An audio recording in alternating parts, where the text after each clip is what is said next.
Hi everyone, I'm Priyanka and you're welcome to the Terrace Kitchen. In today's video, I'm going to show you how to make margarita paratha pizza at home. Let's get started.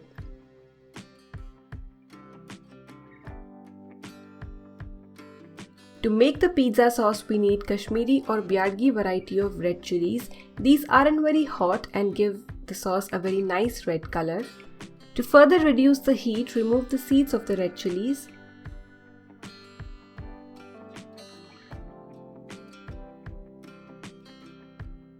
We don't need these seeds, so you can discard them. Next, heat a pan and add 3 medium to big size tomatoes. Then add the red chilies. Add approximately half to 3/4 cup water. Cover and let this boil for 10 minutes, around 10 to 12 minutes. After that, switch off the flame, switch off the heat and let this entire thing cool down. Meanwhile, let's prepare the dough. In a bowl, take 2 cups whole wheat flour, that is गेहूं का आटा, and add 1 tablespoon ghee. Salt as per taste. Mix the ghee and atta really well before adding water. Gradually add water and make a soft dough for paratha. Knead the dough for around 5 minutes.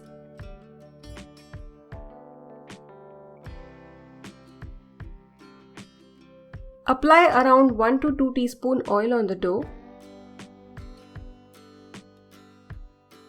Cover the dough and let it rest for at least 10 to 15 minutes.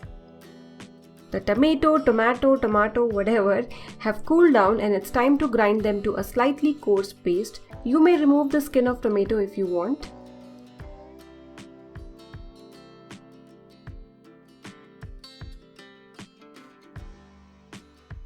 This is the texture that we need, and look at the beautiful color that we have got from tomato and red chilies. Now heat a kadhai or pan and add around 3 to 4 teaspoon oil. To the hot oil, add 1 teaspoon chopped garlic. Saute till the raw smell is gone or the garlic turns slightly golden in color. Then add 1 small size chopped onion. Saute till the onions turn slightly pink in color. Next, add the prepared puree.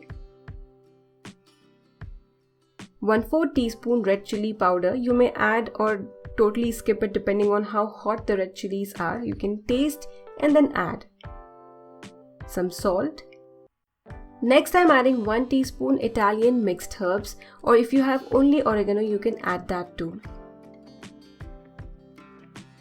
Cover and cook till oil separates from the sides or till the raw smell of the tomatoes is gone.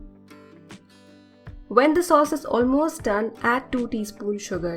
If you do not like sugar a lot, add 1 teaspoon. Taste your sauce and then you can add 1 more teaspoon if you like, but do not skip sugar in this recipe. The sauce looks perfect. It would thicken more as it cools down, and also the color would become dark. The dough has been resting for around 15 minutes and it's time to again knead it for around 15 to 20 seconds. Doing so would make the dough really nice and smooth, you can see that.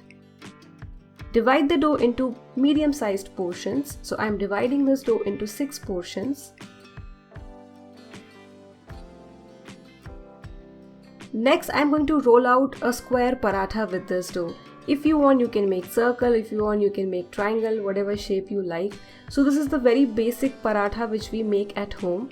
So first you need to flatten and roll the dough, apply some oil, sprinkle some flour, that is atta, fold the sides and make a square, and while folding apply a little more oil. While rolling, you have to make sure that you maintain the square shape. I feel it's much easier to roll a round roti compared to a square or triangle one. What do you think about it? Let me know in the comment section. This is ready and the tawa is also hot. Keep the heat or keep the flame at medium. Flip the paratha after 10 to 15 seconds. Make sure you prick using a fork so that it doesn't puff up because we don't want that to happen. Apply some oil and flip. The less cooked side is now at the bottom. At this stage, lower the flame, apply some oil on top, add the prepared sauce, spread it evenly.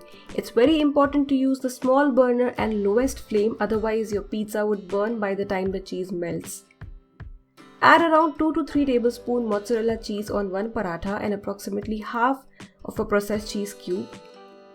Make sure that the cheese is not hard, it's soft, so when you take it out of your refrigerator, let it sit on your counter for some time and then use. Sprinkle some chili flakes, cover and keep the flame low, continue keeping it low, let the cheese melt.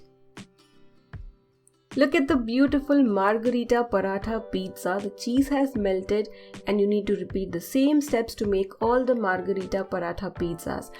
You can also cook all your parathas before you make pizza paratha out of them. Just make sure that you do not cook them a lot, just for a few seconds on both the sides. So make them all and then one by one you can set them on your tawa with all the sauce and cheese, everything on the top. These parathas are very easy to make. You can also make these in your OTG or convection mode of your convection microwave at 180 degrees Celsius in a preheated oven for approximately 5 to 7 minutes, or you can keep a watch and let them sit inside till the cheese melts. You can also follow this recipe with your leftover roti or paratha, but make sure that the flame is very low so that your paratha or roti doesn't burn by the time the cheese melts. You can also add toppings to your pizza like capsicum, onion, olive, anything. In that case, it won't remain a margherita paratha pizza.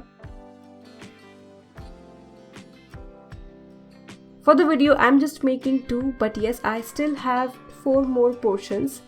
If you like, you can drizzle some extra virgin olive oil.